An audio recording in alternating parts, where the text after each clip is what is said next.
tozali awa lelo kati ya misa, Nzambe aye kopona biso, Nzambe azali kosende biso tolongwa na esika ya mabe. Nzambe wana aye pe kokutana na moko ya biso, alingi kofungola biso miso. Ndeko wa ngai, Yesu Kristo azali kosimba miso na yo, alingi kofungola yango. Soki Yesu Kristo afungoli yo miso, kozala lisusu ndenge ya bomoi bwakala te. Basusu pote baya misa esengeli bamema bango, na ye moko akoki te. Esengeli babenga ye, na ye moko akoki te. Moto ya lolanda azalaki ndenge wana, ya moto atambola akende boye to asala boye, esengelaki bakamba ye. Kasi awa Yesu Kristo afungoli ye miso, ye moko moto akomi kotambola, ye moko moto akomi kokende na nzela. Ezali na tina elembo oyo ya kofungola biso miso. Biso pe lelo oyo miso na biso efungwa, miso ya bomoto te, kasi miso ya boyambi. Tosalela boyambi bwa biso, tosalela boyambi bwa biso, toyeba te awa miso efungwami, tomona Yesu Kristo na kati ya bomoi bwa biso. Le Seigneur nous ouvre les yeux pour que nous puissions le voir présent dans notre vie. Mokonzi azali kofungola biso miso po te tomona ye azali okati ya biso. Liboso tosalaka makambo biso tolingi, tosalaka makambo biso tolingi po tolobaka te tozali kosala yango Yesu azali te, tozali komona ye te. Tozalaka bato balolanda. Yesu Kristo afungoli biso miso toyeba te na manso oyo biso tokosala ye azali wana, tomona ye. Yesu Kristo afungoli biso miso pe alakisi biso eklesia na ye, lisanga, esika tokoya kosangana, moto na moto awuti esika na ye toye. Totalaka misa, totalaka bokutani bwa misa lokola mposa oyo Yesu Kristo azali kopesa biso po te toyeba te tozali libota. Ezali kaka biso te, kasi ezali baninga mosusu. Yesu Kristo afungoli biso miso po te toyeba te moto oyo afandi penepene na yo azali ndeko na yo, yango wana okobenga ye ndeko. Na ntango ya boboto kopesa ye boboto. Yesu Kristo afungoli biso miso toyeba kotala kuruze ya ye, ndenge bolingo oyo alingaki biso. Tofungolaka miso totala kuruze ya ye, toyebaka yango te alingaki biso pe akufaki na kuruze mpo na biso. Yesu Kristo afungoli biso miso po te tomona mambi manene oyo azali kosala okati ya bomoi bwa biso. Soki tomoni mambi manene oyo azali kosala okati ya bomoi bwa biso, tokozonga epai na ye mpo na kotondo ye motondo. Moto ayaka koyebisa Yesu Kristo merci ezali kobele moto oyo amoni loboko ya Nzambe ndenge bateli ye, amoni loboko ya Nzambe ndenge elakisi ye nzela, amoni loboko ya Nzambe ndenge esali ye mambi manene. Soki omoni yango te, moyen kosunga kote oya koyebisa Yesu Kristo merci ezali te. Yango na Yesu Kristo azali kofungola biso miso lelo. Biso baye tozalaki bato balolanda, tozala lisusu lokola bato balolanda te. Tofungola miso tomona makambo monso ya malamu Yesu Kristo azali kosala na bomoi bwa biso. Yesu Kristo azali kofungola biso pe miso pote makambo maye biso tozalaki kosala oyo biso tozali komona yango malamu, afungoli biso miso tomona yango tezali mabe. Tomesani ko tokangami na masumu, tomesani ke oyo eza nango malamu, tika na sala yango. Kasi Yesu Kristo afungoli biso miso pote toyeba kotala makambo ndenge mosusu. Mabe oyo bandaki komona yango malamu, Yesu Kristo afungoli yo miso pote obanda komona te mabe ezali mabe. Yesu Kristo mpe afungoli yo miso mpo te omona ye, omona motema molamu oyo ye azali na yango mpo na yo. Afungoli yo miso mpo oyeba te ye azali na motema molamu mpo na yo. Yesu Kristo afungoli yo miso mpo omona loboko na ye ntango azali koyebisa yo yaka yaka nazali na libiki mpo na yo. Yango wana bandeko tokotaki awa lokola bato balolanda, tokotaki awa tozalaki komona te, tomitika sikawa. Yesu Kristo afungola biso miso. Moto ya lolanda bomoi oyo azalaki na yango kala, ntango Yesu Kristo afungoli ye miso akomi na bomoi wasi. Biso banso tozali awa Yesu Kristo afungoli biso miso tobanda bomoi wasi. Totambwisa bomoi na biso miso ga, miso efungwama. Tozali kotala nani? Yesu okati ya biso. Tala likambo oyo karizimo esalisaka biso. Karizimo ezali eleko oyo tolongwaka na molili na lolanda mpe tokomaka bato baye bakomi komona.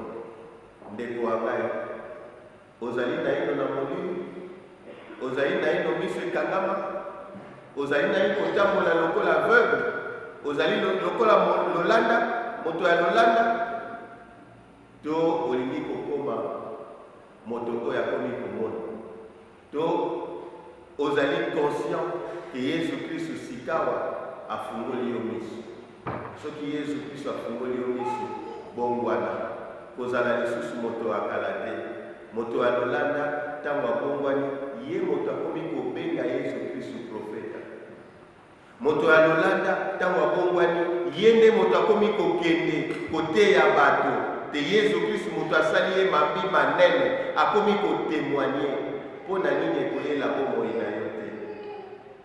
Tika epai ya bato bakufa miso yaka koma esika baye bazali na miso. Oyo azali na mato ya koyoka, oyo alingi kolongwa na esika ya bato balolanda, oyo alingi ke Yesu Kristo afungola ye miso, apusana na Yesu Kristo.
Tusalema tutitupulomba kwezi dinama tungwana mukati mwetu bamamu tulonde byenzero ya mama mare tusambilaye.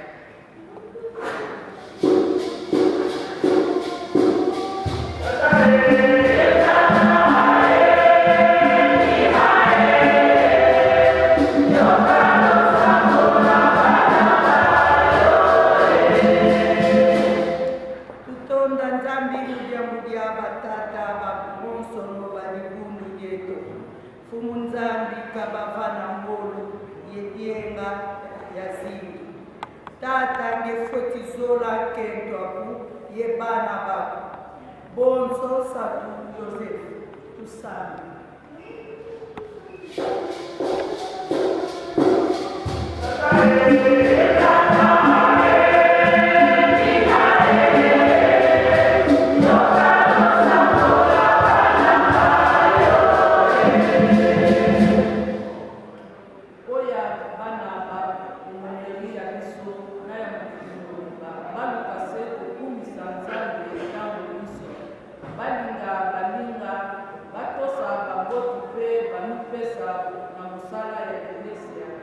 Biso ba mama tozala mwinda mubongele pe tobatela bana ba biso na nzela ya lisamu pe tosunga bango na nzela ya boyambi mpo ya bana tike tolemisa bango pe topesa bango posa ya komipesa kolobana na Nzambe tosala.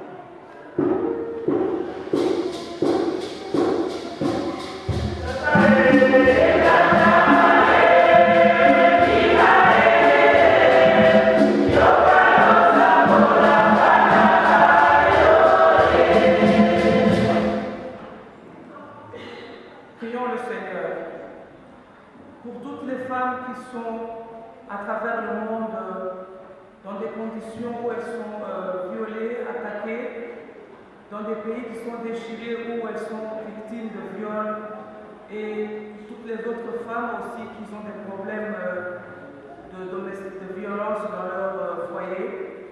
Nous demandons au Seigneur de restaurer la paix, de restaurer l'entente dans ces pays déchirés, restaurer aussi ce qui est le plus important, l'amour qui a été remplacé par la haine.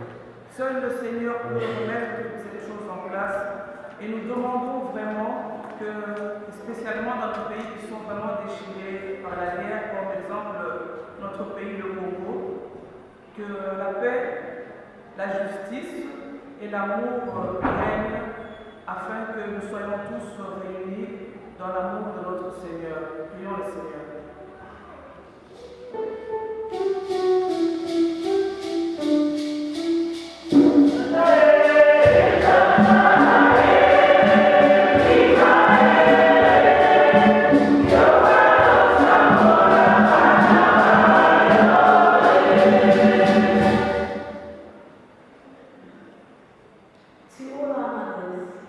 We thank you for all you've done for us.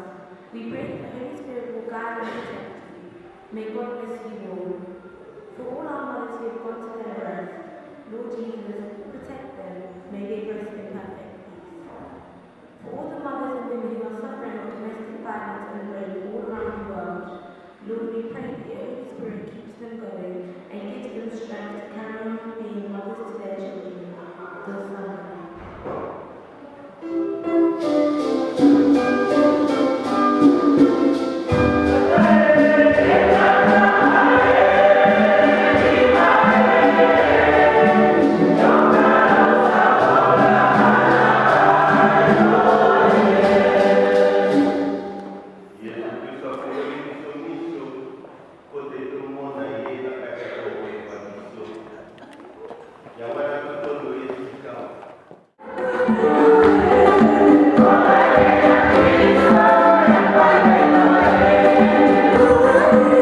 tomoni mama Maria alembaki Yesu te na nzela ya kuuze azalaki na monso pembeni na ye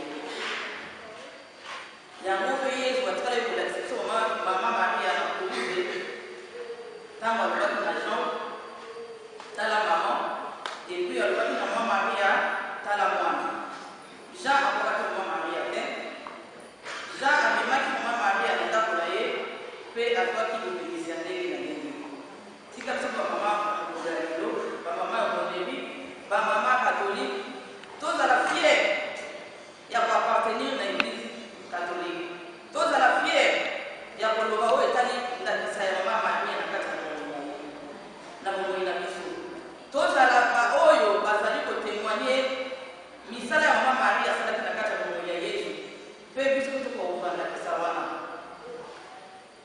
tomoni mpe mama Maria azalaki mwasi oyo akomi pima soki totali ndakisa oyo azalaki na zebi kasi amitalaki ye moko te akeiti kokende kotala ndeko ye Elizabeth biso mpe na mokolo lelo tokituna eske tosakrifiyaka mpona baninga ntango nyonso tozalaka na baraison na baexcuse ngai mpe totoya malamu te anga naza na bisi anga naza na makambo oyo kasi mama ya mokonzi amikitisi atiki kozala mama ya mokonzi atali mpasi mpe ezali mpe ndeko na ye Elizabeth atamboli ti akei bisika ye azali akei kosunga ye biso mpe tolandakisa wana yakende kolanda bato bazali na bapasi na bapito yakende kolanda bato bazali na pasi na baprison bao bazali na bapasi na bandako bao bazwi makambo na matanga bakufeli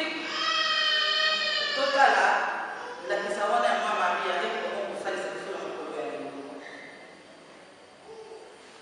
tomoni mpe mama Maria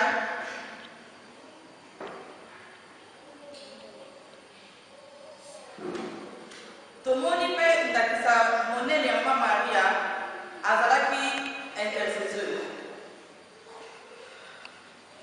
e oyo esalamaki na mokolo ya Kana mama Maria azalaki mwasi moko vigilante azalaki mwasi moko miso na ye ezali kotambola bisika nyonso feti wana ezalaki ntina aye koyeba te na kati ya feti wana masanga ezali te ntango feti masanga ezali te feti wana ezibiti na bango kasi mama Maria alobi tika na mema esengo esika feti oyo ezali tika na mema esengo na bato bazali awa oyo basali libala akendeki ti epai ya mwana wa ye Yesu akei koplede cause ya bato oyo baza na feti bazali masanga biso baso toyebi makambo esi Yesu asalaki abaloli mai ekomi vino biso bamama tokituna eske tointereselaka mpona bamama mosusu eske tointereselaka mpona baninga mosusu eske tomemaka mikumba ya bandeko mosusu tomemi yango epai ya mama Maria amemaka mpe epai ya mwana wa ye Yesu to mpe tosekaka bango etali ye eza problème na ngai te ezali problème na ye te ezali problème na biso wana ndenge mama Maria azwaki likambo wana ekomaki ya ye amemi yango mpe mwana wa ye Yesu biso bamama ya lelo mpe tokoka bongo kosala ndenge wana ndeko azali na pasi ya ndenge na ndenge ya nzoto baproblème aye kosekonfie epai na yo ndeko zwa mikumba ya ndeko wana mema mpe mama Maria akongola mikumba wana akongola pasi wana ekoma esengo na bomoi ya ndeko wana na bomoi ya mama wana na bomoi ya mwana na bomoi ya mobali na ebandeli ezalaki biso ya mama tondimaki kobota mokonzi tondimaki kolobi ya Nzambe totamboli na Yesu na bapasi na ye tala awa Yesu tokende kosekwa ezali biso bamama tokende komona nde toye kopanda sango ezali mosala oyo tosengeli kotika te tolanda yango butu moi tosala yango butu moi tolanda pongi te tolamuka toujours ya kolamuka lokola basi wana balamukaki tongotongo po bakende koyeba mokonzi batie ye wapi bakende kobongisa nzoto na ye mpe bazwi sango ya kitoko baye nango na kati ya mabotama bango baye nango na kati ya mboka na bango nde epesi esengo nde biso nyonso na mokili lelo tobiki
Mais le mois de mars a été consacré au mamans de manière universelle.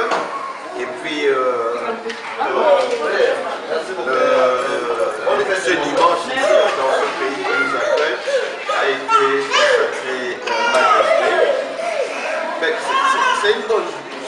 C'est une bonne initiative, d'autant plus que les mamans doivent avoir une journée de réflexion. Et la meilleure réflexion, c'est celle qui pousse à la méditation et à la prière. C'est ce qu'on a fait ici. Et moi, je tiens juste pour les encadrer, de façon que la réflexion soit profonde, la méditation même plus forte raison, la prière. Il n'y a rien de plus important que de prier pour une journée comme celle-ci, de demander la grâce. D'abord de dire merci parce qu'elles sont mamans, mais ensuite de demander la grâce, la force du Seigneur pour qu'elle puisse jouer le rôle de la maman dans la société et le rôle de la maman dans l'église. Parce que la maman joue un très grand rôle à la manière d'ailleurs la mère de notre Seigneur. Bonsoir, qu'est-ce que vous me voulez là? Voilà, en train d'arranger vos papiers et tout. Ouais. Et aujourd'hui, c'est la journée de maman. Ouais. C'est la fête pour le maman. Ouais. Alors, vous avez un mot par rapport à la journée d'aujourd'hui et qu'est-ce que vous pensez de la journée et quel est le conseil que vous pouvez donner Évidemment, il y a toujours à dire, et surtout quand il s'agit de maman, la maman pour nous, spécialement pour nous les Africains, une maman, c'est quelqu'un de sacré. Parce que tout le monde qui est sur cette terre vient d'une maman, sort d'une maman. Alors, voilà pourquoi à cette journée mémorable, la journée de maman, nous disons vraiment, nous présentons tous nos voeux et toutes nos félicitations à toutes les mamans du monde entier, spécialement les mamans du Congo. Vraiment, un mot que nous adressons au gouverneur congolais, c'est de respecter la maman. La maman d'aujourd'hui n'a plus de valeur chez nous au Congo et c'est vraiment déplorable. Voilà pourquoi que cette occasion soit une occasion, c'est que nous sommes à l'église, avec toutes les intentions que nous avons faites pour les mamans, nous souhaiterons que dans les jours à venir, la maman dans notre pays soit remise à son niveau. Voilà un peu ce que je voulais dire. Donc félicitations et congratulations. Voilà comment vous êtes tous habillés en paille aujourd'hui. Vraiment c'est une journée mémorable. Merci. Lelo ezali journée esengo oyo bamama opesi na nzambe lokumu po teyebita bateli biso kaka okoma na journée ya lelo ezali journée esengo mpenza mpona biso toyeba korekonetre place na biso ya kibomama tosenga mpenza epai ya nzambe apesa biso makasi toyeba kolanda ndakisa ya mama maria. Mama maria azalaka mwasi ya esengo, azalaka mwasi ya botosi, azalaki mwasi oyo alingaki losambo. Nzambe apesa biso makasi wana toyeba kosambela susu malamu po te toyeba kovivre na bandako na biso, tolinga bana na biso, totambola toujours l'exemple ya Mama Maria. Merci beaucoup. Merci beaucoup pour l'opportunité. La journée à maman azana na bango bien. Ba maman nyonso bayebi ke baza hotel le matin. Ndakisa biso za ke toza ba maman malamu, toza maman bolingo. Omoneri pe ya bolingo. Oyo tozangi nzambe moko kusunga biso kati na mama Maria. Pe na eleko oyo toza na ngo nzambe moko akobongisa biso. La journée lelo ya Mother's Day na paroisse na biso mama catholique baza kosepela journée na bango ya Mother's Day evandi awa na losambo tosisi losambo na bana na bango na bato nyonso bongo totomeli bango mobu malamu mpe bazala na mpiko ya makasi mpona Mother's Day eleka malamu kino na mobu oyo ekolia apesi bango nyonso longonia bango nyonso bazala makasi wana ekozala na bilamu mingi. boti okozala mama na kati ya ndako ezali facile te kobobola bana mpe ezali facile te kobomba mwana na mokulu ezali facile te po biso bato tozali kotolisa oyo bana batata toboti bamama toboti batata yango wana biso bamama ifo tozalaka na tozala mpe exemplaire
Today is Ali Bongo